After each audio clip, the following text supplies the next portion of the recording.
And by the way, I would make the same argument if it was a Republican president and a Republican Senate and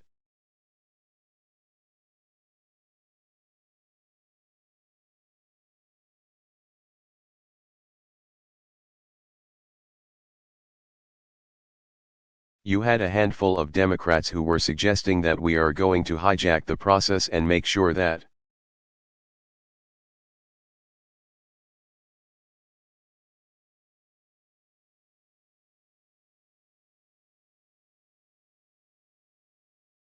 either we get our way 100% of the time, or otherwise we are going to default on America's obligations.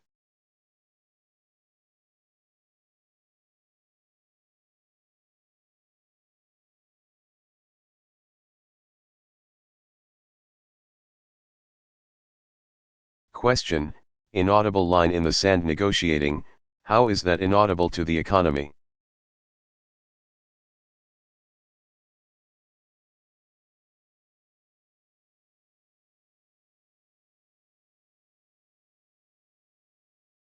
President Obama, no, look, what I've said is that I'm happy to have a conversation about deficit reduction.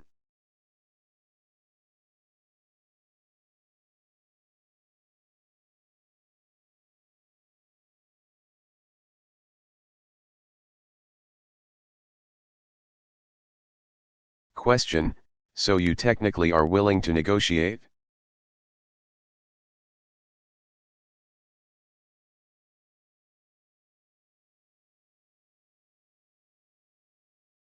President Obama, no, Juliana, look, this is pretty straightforward. Either Congress pays its bills or it doesn't.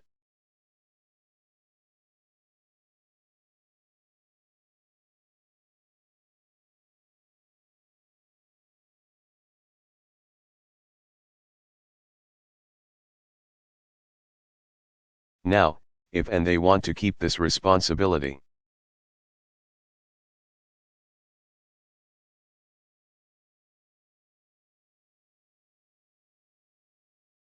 If John Boehner and Mitch McConnell think that they can come up with a plan that somehow meets their criteria that they've set.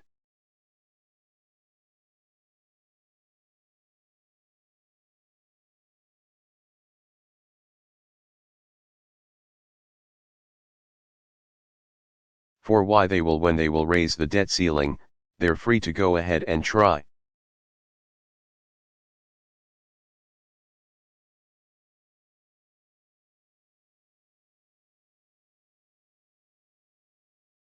But the proposals that they put forward in order to accomplish that only by cutting spending.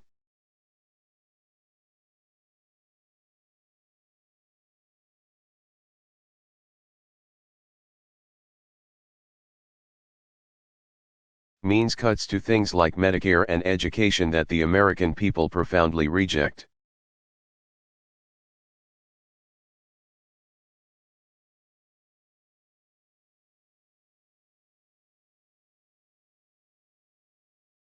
Now, if they think that they can get that through Congress, then they're free to try.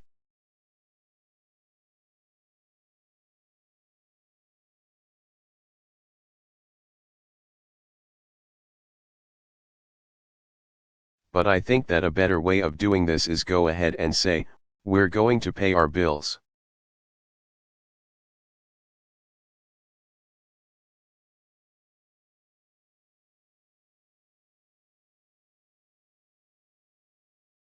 The question now is how do we actually get our deficit in a manageable, sustainable way?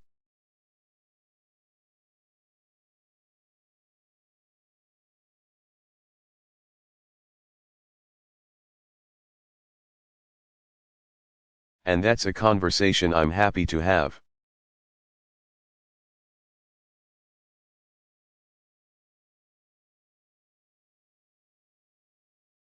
All right.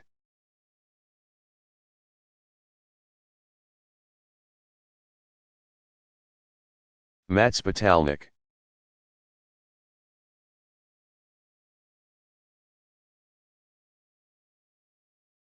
Question, thank you, sir.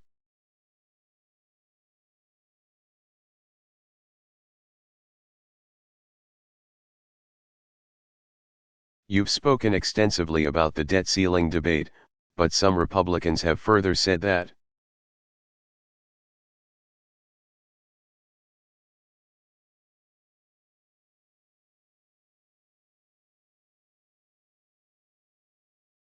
they're willing to allow a government shutdown to take place rather than put off deep spending cuts.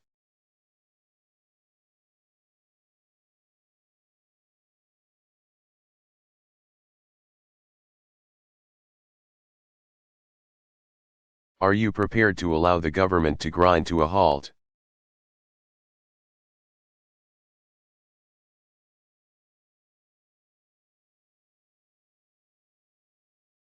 If you disagree with the spending cut proposals they put forth,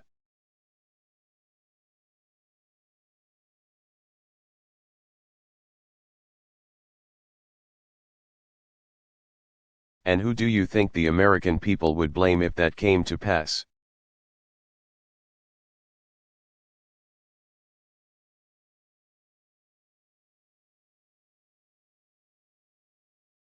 President Obama? Well, ultimately,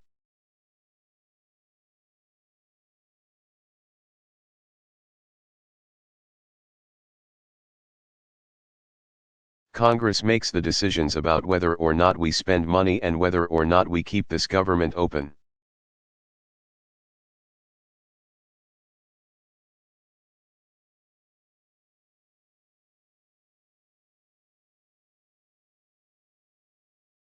And if the Republicans in Congress have made a decision that they want to shut down the government in order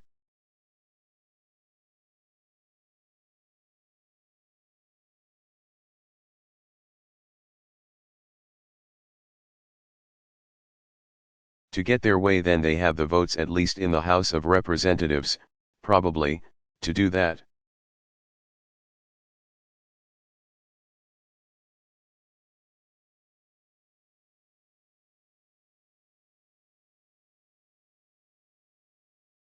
I think that would be a mistake.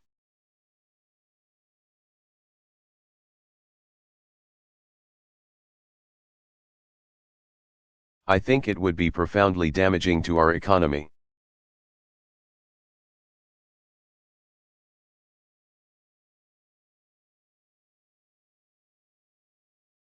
I think it would actually add to our deficit because it will impede growth. I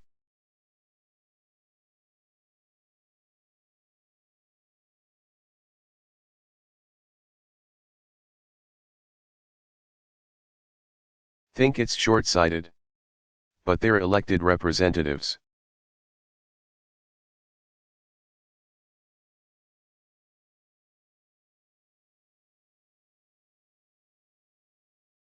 And folks put them into those positions, and they're going to have to make a decision about that.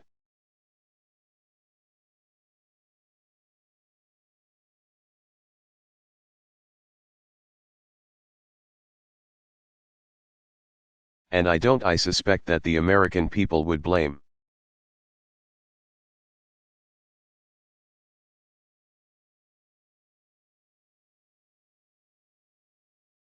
all of Washington for not being able to get its act together.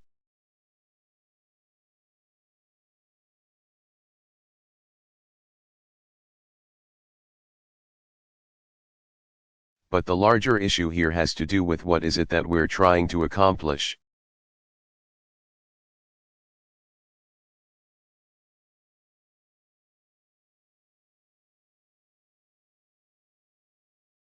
Are we trying to reduce the deficit? Because if we're trying to reduce the deficit,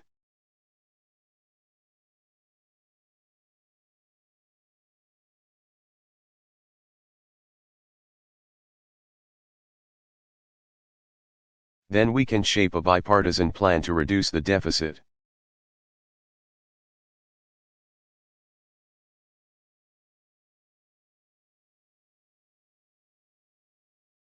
I mean, is that really our objective?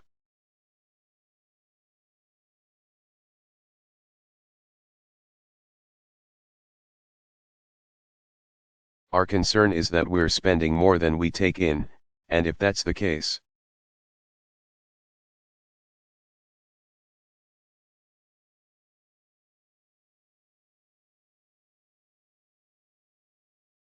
Then there's a way of balancing that out so that we take in more money in increasing revenue and we reduce spending.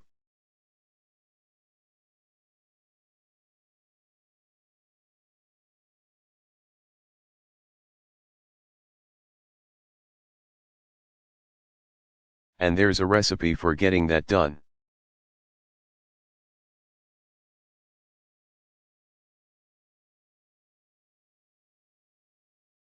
And in the conversations that I had with Speaker Boner before the end of the year,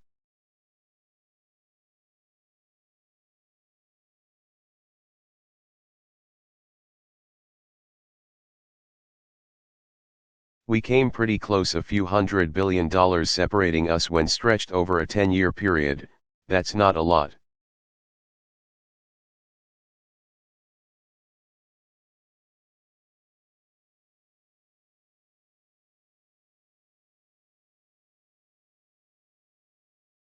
But it seems as if what's motivating and propelling at this point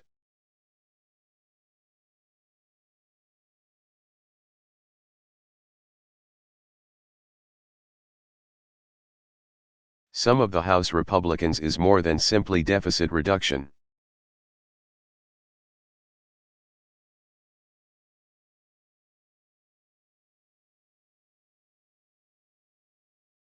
They have a particular vision about what government should and should not do.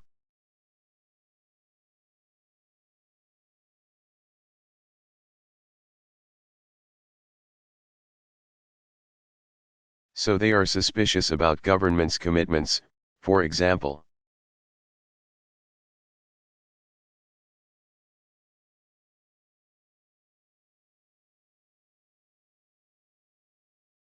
To make sure that seniors have decent health care as they get older.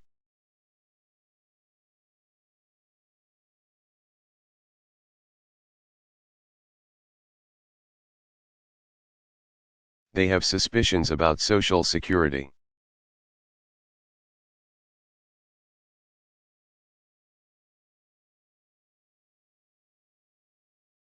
They have suspicions about whether government should make sure that kids in poverty are getting enough to eat.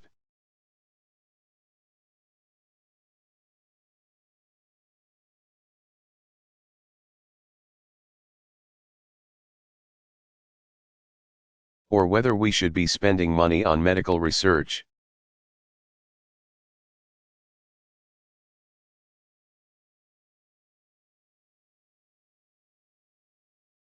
So they've got a particular view of what government should do and should be.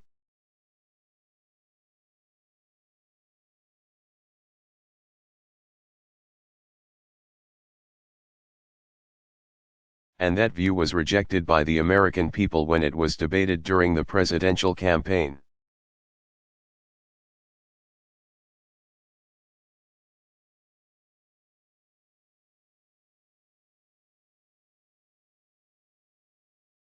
I think every poll that's out there indicates that the American people actually think our commitment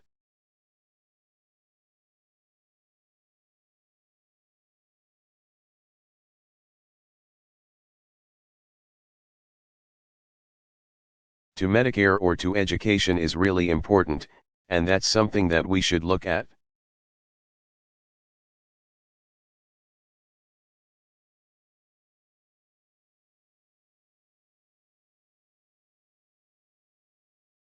As a last resort in terms of reducing the deficit, and it makes a lot more sense for us to close.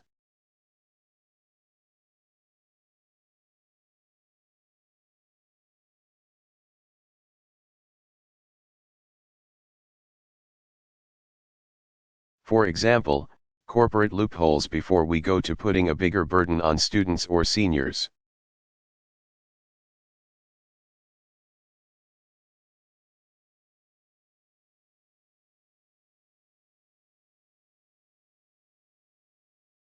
But if the House Republicans disagree with that and they want to shut down the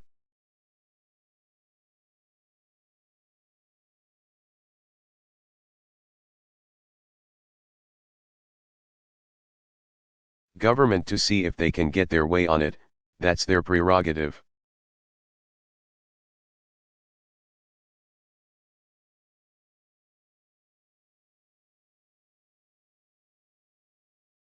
That's how the system is set up. It will damage our economy.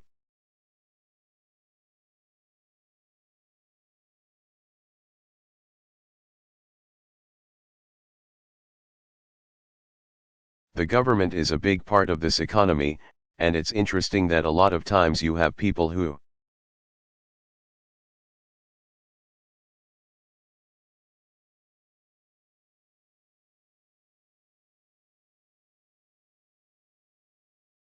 recognize that when it comes to defense spending, some of the same folks who say we've got to cut spending.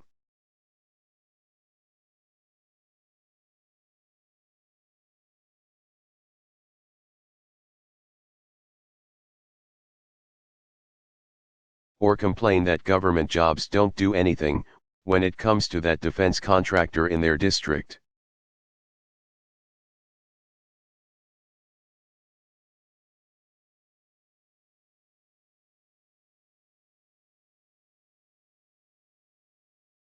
They think, wow, this is a pretty important part of the economy in my district and we shouldn't stop spending on that.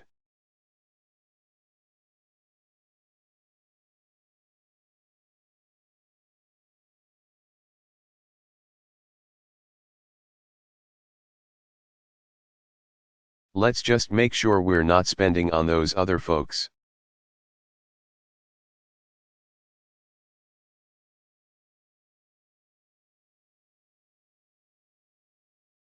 Question: find agreement with Republicans on this end.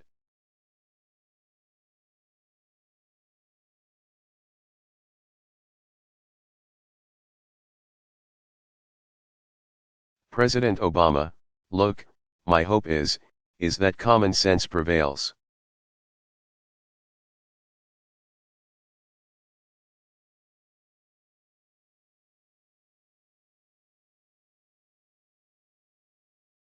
That's always my preference. And I think that with the preference of the American people.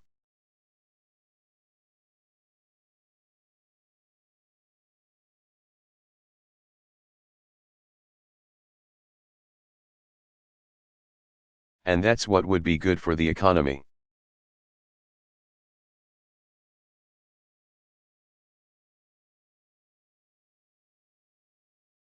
So let me just repeat, if the issue is deficit reduction, getting our deficits sustainable over time.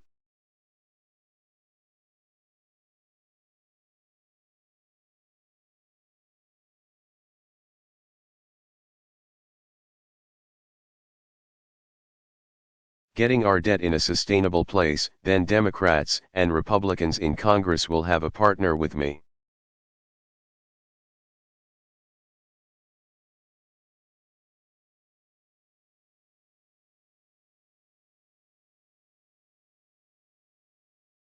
We can achieve that, and we can achieve it fairly quickly.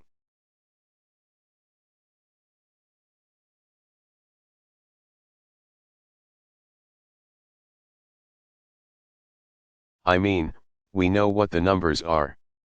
We know what needs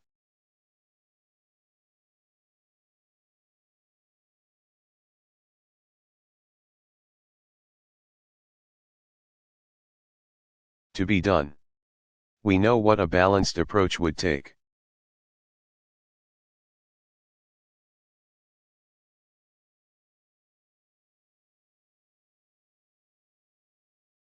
We've already done probably more than half of the deficit.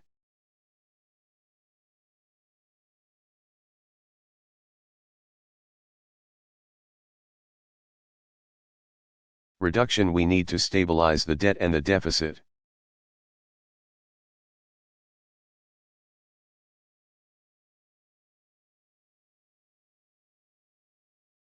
There's probably been more pain and drama in getting there than we needed.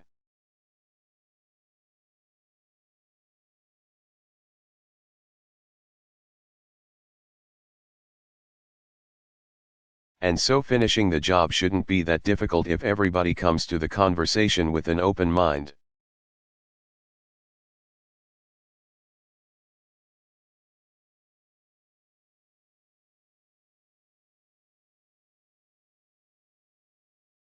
And if we recognize that there are some things, like not paying our bills, that should be out of bounds.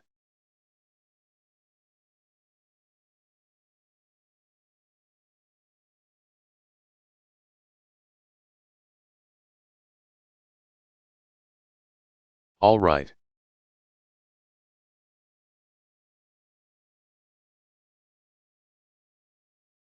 I'm going to take one last question. Jackie Kalmes.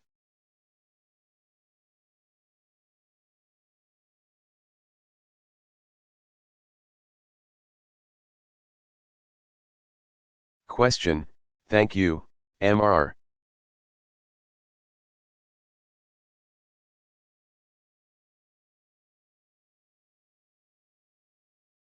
President.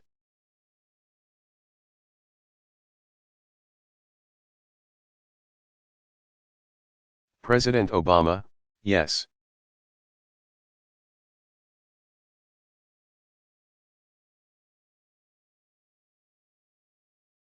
Question, I'd like to ask you, now that you've reached the end of your first term.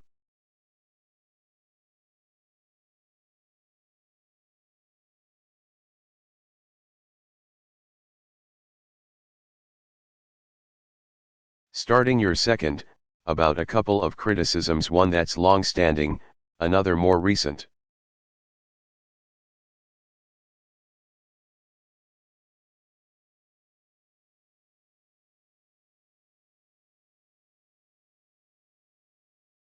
The long-standing one seems to have become a truism of sorts that you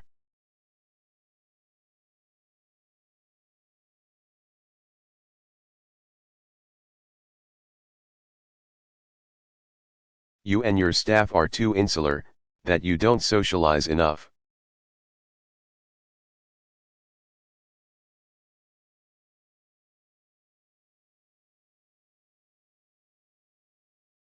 And the second, the more recent criticism, is that your team taking shape isn't as diverse as it could be.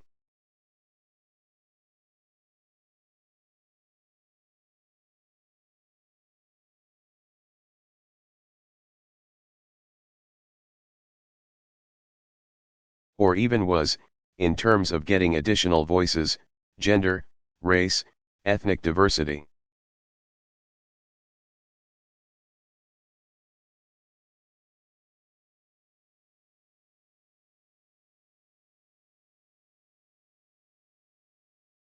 So I'd like you to address both of those.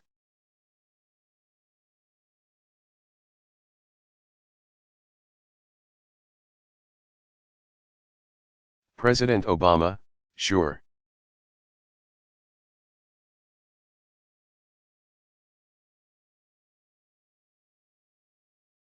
Let me take the second one first.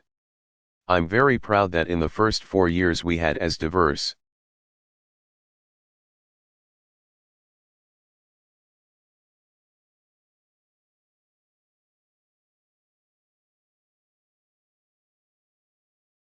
If not more diverse, a White House and a cabinet than any in history.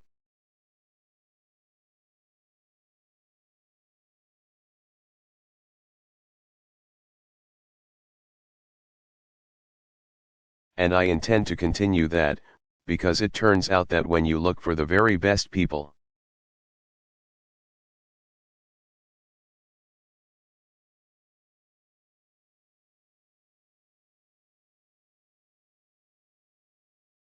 given the incredible diversity of this country, you're going to end up with a diverse staff and a diverse team.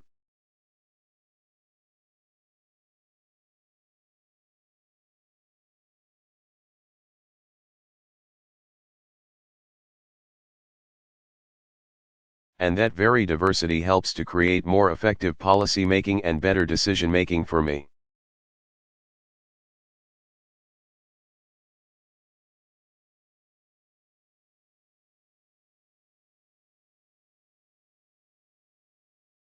Because it brings different perspectives to the table.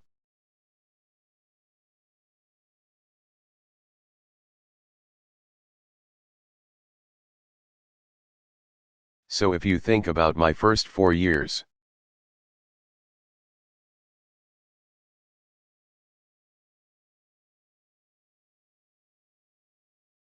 The person who probably had the most influence on my foreign policy was a woman.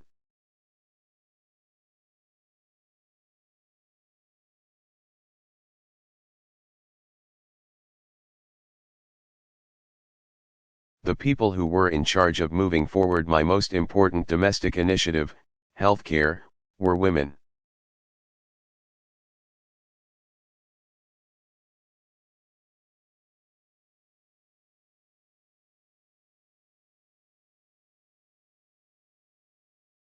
The person in charge of our homeland security was a woman.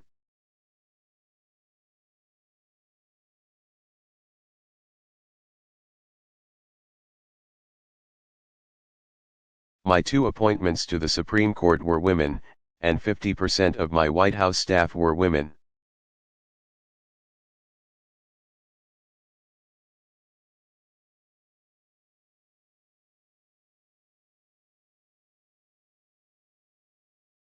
So I think people should expect that that record will be built upon during the next 4 years.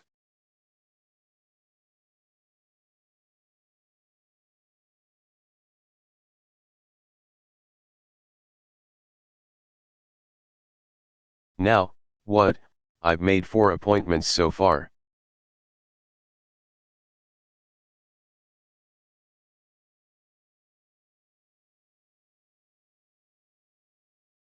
And 1 woman, admittedly, a high-profile one, is leaving that has already left the administration.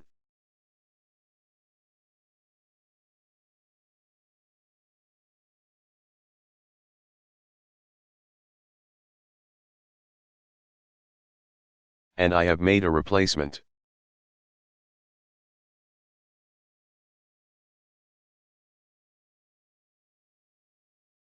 But I would just suggest that everybody kind of wait until they've seen all my appointments.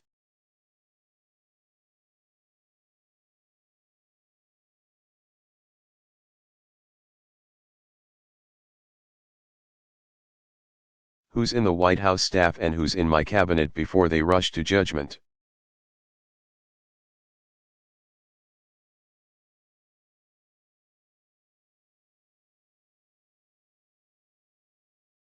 Question, inaudible. The big 3.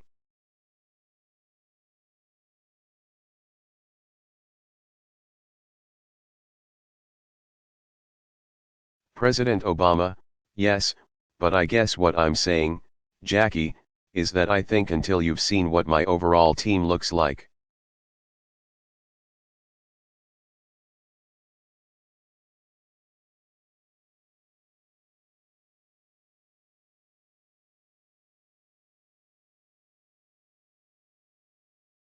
It's premature to assume that somehow we're going backwards.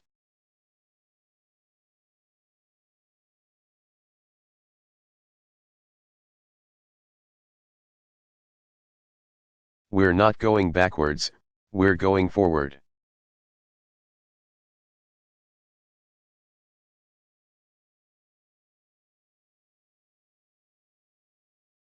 With respect to this truism about me not socializing enough and patting folks on the back and all that stuff.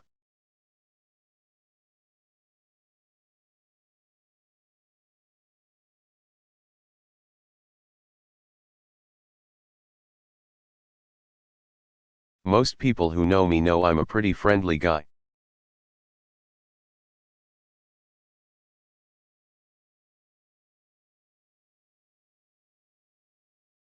And I like a good party. And the truth is that when I was in the Senate, I had great relationships over there.